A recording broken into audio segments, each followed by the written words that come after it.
il n'est pas toujours facile de... Mais quand ça s'ouvre, c'est formidable. Non? Mais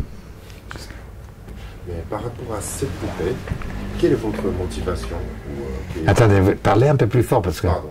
Par rapport à cette poupée, oui. Pourquoi vous avez accepté de participer à cette initiative? Écoutez, je n'aurais pas pu savoir à propos de cette poupée s'il n'y a pas un ami, M. Watanabe, qui me l'a amené et qui a fait de ça. Alors, bon, il est tout naturel que, bon, je suis allé, j'ai fait 10 000 kilomètres pour aller là-bas, je peux quand même me mettre à table et faire le dessin. Et si ça peut aider d'une certaine façon, tant mieux. Mais cette poupée-là, elle est vraiment symbolique dans un sens. C'est quoi qu'il arrive, et quoi qu'il arrive, l'être humain peut, mais il ne le fait pas toujours. Parce qu'on détruit beaucoup de choses de ce qui est millénaire et ce qui est près de la nature, comme on le fait en Amazonie, par exemple.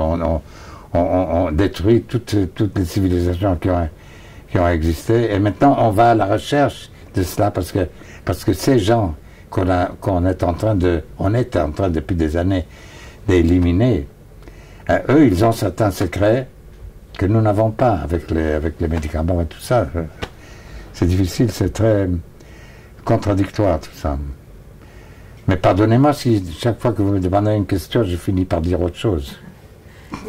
Cette poupée, c'est une façon de montrer le lien que vous avez avec le Japon depuis longtemps? Quoi? De participer à cet événement? Si vous voulez, oui, mais je ne le fais pas consciemment pour quelque chose. Quand quelque chose vous touche, vous agissez d'après cela tel que les choses vous font.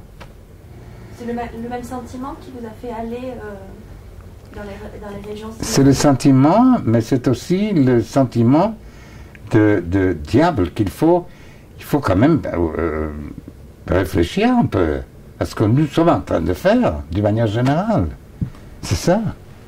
Et que on est en train... Écoutez, je ne suis pas du tout de ces fanatiques là qu'il ne faut pas faire ceci, il faut faire cela. Quand on vous dit il ne faut pas faire ça, on ne fait rien du tout.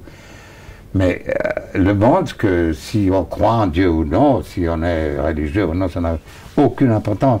Mais le fait que ce cadeau qu'on a de cette terre, par exemple, est un cadeau assez formidable, non, dans un sens, c'est quand même pas mal.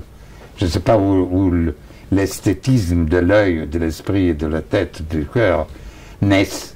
Mais rien qu'à regarder, je sais pas, des vallées de l'Amazonie, ou je sais pas, le désert du Sinaï, ou le désert des Sahara, ou des montagnes, je sais pas, moi, les Fuji. Moi, à mon hôtel à Tokyo, j'habite toujours à cet hôtel-là, de ma terrasse, je peux voir le Fuji. Mais c'est formidable, j'ai jamais été au Fuji, encore. J'espère y aller un jour. Mais qu'est-ce qu'on fait avec ça? C'est vrai. La dernière question, c'est quel est votre message? Vous savez, je vais vous dire une chose, je commence à aimer à parler avec vous. Pourquoi vous dites la dernière? Pardon, la dernière question, c'est quel est votre message pour les sinistrés, pour les gens sinistrés à Tohoku? Peut-être le seul message que je peux dire dans un sens, que nous sommes tous des sinistrés. Et qu'ils se sentent bien à la maison avec nous tous. Parce que eux, ils ont été peut-être directement sinistré avec la chose qui s'est passée juste à côté, mais le sinistre est mondial. Et la possibilité du sinistre est beaucoup plus grande encore.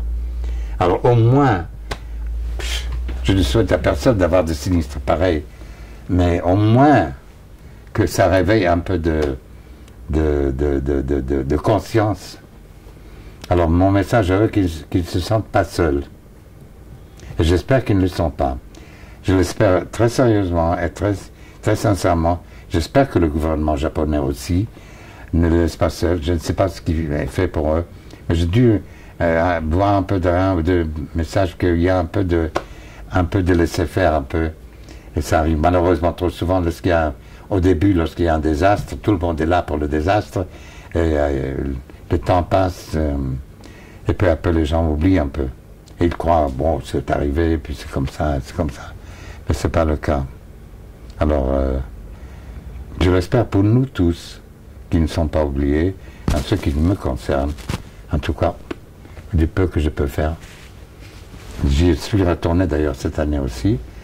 Et je vais toujours, là où partout où je vais, qui est important pour moi dans un sens, j'ai toujours mon violon avec moi. Alors là, il y a une photo, c'est pas du tout une chose publicitaire.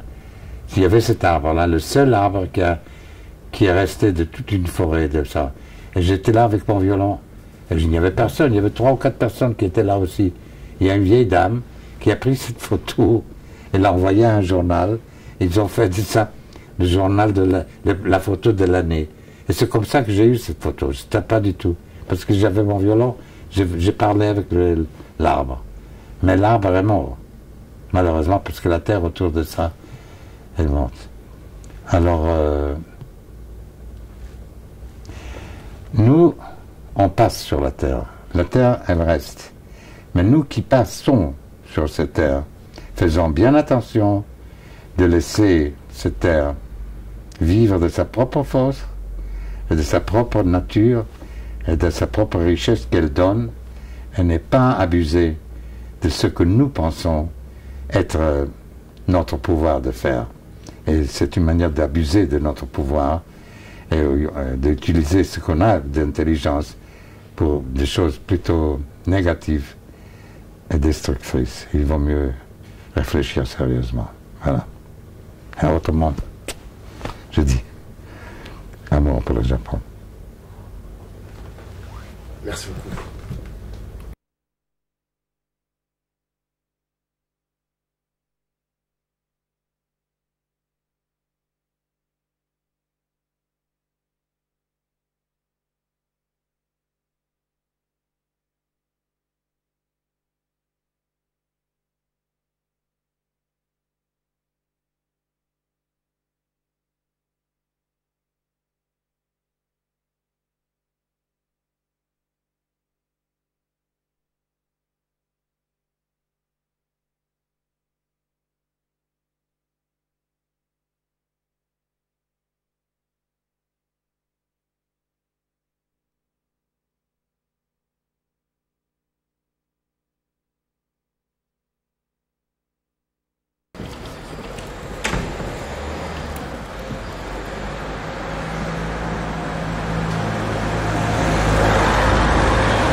Merci beaucoup encore. Et tout d'abord, pourquoi avez-vous accepté de participer à cette initiative? J'ai accepté évidemment de participer à l'initiative, d'une part parce que j'ai des rapports depuis très très longtemps avec le Japon, à travers la maison Itokin, et d'autre part parce que je pense que le Japon est un endroit incroyable, et le peuple japonais est un peuple absolument magnifique, qui arrive toujours à se relever, et qui est d'une force et d'une intégrité complète, et donc n'importe quoi qui peut montrer mon soutien au pays est évident. Et qu'avez-vous ressenti quand vous avez vu les images du tremblement de terre et du tsunami? N'importe quel événement qui implique des morts de personnes est épouvantable. J'ai ressenti, à mon avis, la même chose avec le tsunami Fukushima qu'avec le World Trade Center à New York. Je pense que les catastrophes où les gens sont incapables de résister, de faire quoi que ce soit, est une chose intolérable. Et 2 ans après la catastrophe, il y a toujours beaucoup de gens qui sont toujours obligés de vivre dans des refuges. Oui. Et ils combattent toujours la peur d'autres tremblements de terre et de l'impact nucléaire. Ça, l'impact nucléaire, c'est un problème écologique et réel, mais malheureusement, on ne va pas le régler en 2 minutes. Et la peur de la catastrophe naturelle est une chose qui est dans tous les pays au monde où ça a été le cas. C'est la même chose à Haïti, c'est la même chose partout. Et malheureusement, je pense que la Terre aujourd'hui a un peu des problèmes et va pas aussi bien que ça. Et donc, ça peut arriver, évidemment, au Japon, mais ça peut arriver partout dans le monde. Et on doit être très, très vigilant. Et c'est pour ça que je pense que les gouvernements doivent faire des actes pour essayer de prendre des précautions à ce sujet. Et selon vous, que doivent faire les personnes qui ont de l'influence sur le public, comme vous, soit au Japon, soit dans le monde? Je pense pas qu'on doit faire quelque chose. Je pense juste qu'on doit dire notre position. Et c'est surtout, on peut rien faire contre les événements naturels. Par contre, on peut faire contre les attitudes des gouvernements, que ce soit au Japon ou dans n'importe quel autre pays. Et je pense que c'est notre devoir d'apporter le soutien à ces pays. Et si c'est possible, est-ce que vous pouvez nous montrer votre... voilà. La poupée?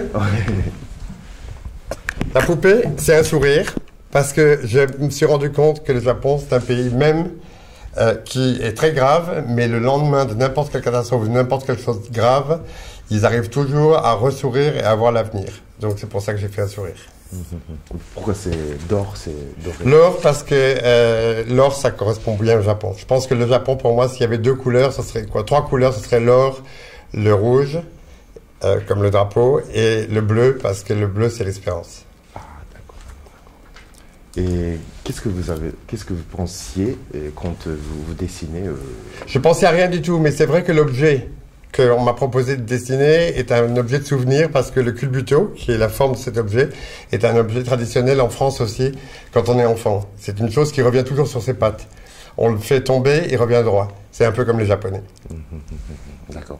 Et encore, quels sont vos messages pour les sinistrés? Que souhaiterez-vous le dire? Je pense que je ne vais pas avoir la prétention de leur envoyer un message parce que je trouve que les Japonais sont beaucoup plus forts que nous et qu'ils sont toujours capables de se relever. Donc je pense qu'ils doivent juste continuer à être ce qu'ils sont. Bon. Merci beaucoup, monsieur. Merci. Merci. Est-ce que vous pouvez nous expliquer encore une fois, s'il vous plaît? J'ai dessiné un visage avec un sourire parce que je pense que les Japonais sont des gens positifs et que même dans les grandes catastrophes, quelles qu'elles soient, à travers les âges, il y a toujours eu une manière de se redresser très très rapide et une volonté d'avoir les choses derrière et pas devant. D'accord. Voilà. Ah, c'est une signature. D'accord. Et c'était qui